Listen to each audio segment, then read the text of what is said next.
has changed. I did a lot to the fuel system. Like it's different. Like you can already tell right here, this line is now going this way. It's not that way like it was before. So fuel system not 100% complete. I only did the stock fuel and the low pressure fuel pump fuel. I didn't mess with the return. The return, it won't take me no time at all. I'm actually off this Friday, so I'll knock that out on Friday. But I kind of want to take you through everything real quick while all the under shielding's off, so we can go through this. So actually I'll take you below the car first so we can look at that. Hopefully the exhaust isn't too hot. I wanted to run for a while, make sure everything was good. All right, so this is my stock feed line. You can see it's AN now. This is the low pressure fuel pump, the added one feed line, and then this is the return line. So you can see these two brush off. I still gotta basically connect all this up on the bottom here. But you see those Y together. So just like the Visconti pump, the Visconti kit, they Y them together under the top hat, and then they go out through the factory fuel line. So mine, I just have the factory fuel line replaced with an AN line, and then I have the factory. Well, just like the Visconti, but mine Y together outside of the pump. So the dash 8 line is much bigger than the factory line, so I will have more flow, so that's always nice. And then it goes into the fuel filter here. I'm on the ground, so this kind of sucks. And then right here, it's gonna get hard to see, but that right there is a Y. And then the right one, I guess the one farthest away from us, that one goes up to the port rail, and there's nothing else that connects to that. But the one right here, can't really see it, kind of right there in the shadow, that is the flex fuel sensor. So then the one up top on this Y goes through the flex fuel sensor and then to the factory injection. And then it comes back down off the port rail. That's what this one right here is.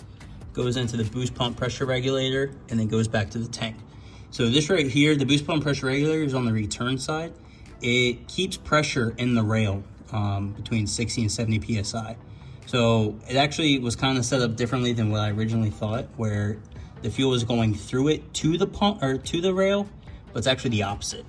So I'm gonna get on top of the car and show you guys the rest. Yeah, so this is the factory line here. Piece of junk.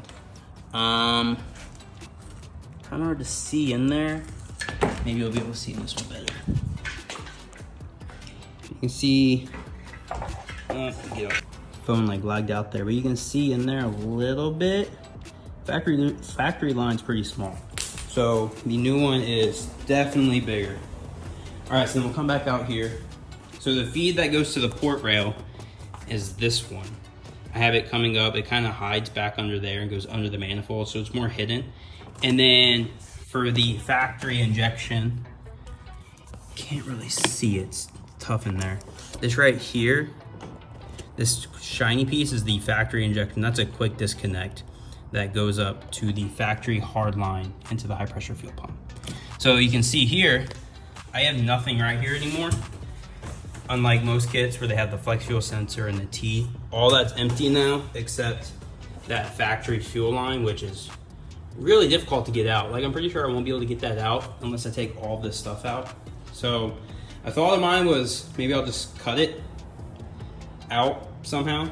But then another part of me is like, who cares? But it will be nice because the oil filter right there, now I have like actually a lot of room here. That flex fuel sensor right here was kind of a pain. But yeah, yeah, sick. Super excited.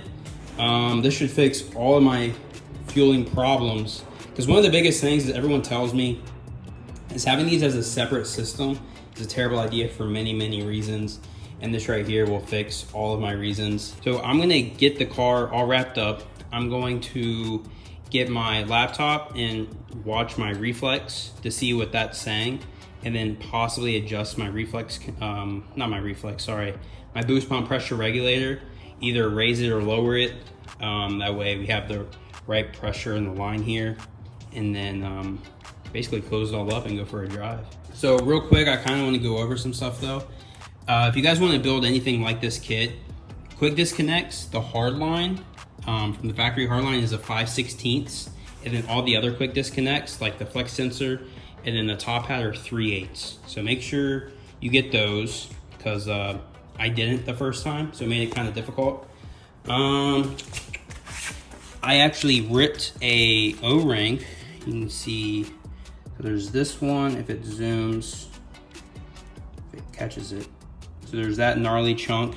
And then there was another one, I don't know what I did with it, but like half of one side was basically ripped off, so it wouldn't hold any pressure at all. Well, anyways, I found these are AC Delcos, and that's the part number, and they fit perfectly. Like they're the exact same measurements. So 217-3365, same part number. Get you some of these in case that happens. So these, sorry, I actually need to go more into depth on that. Those are for the extension. So not the injector itself, but the extension. There's an O-ring that sits right in here. That's what those go to. And then I had an issue also, well,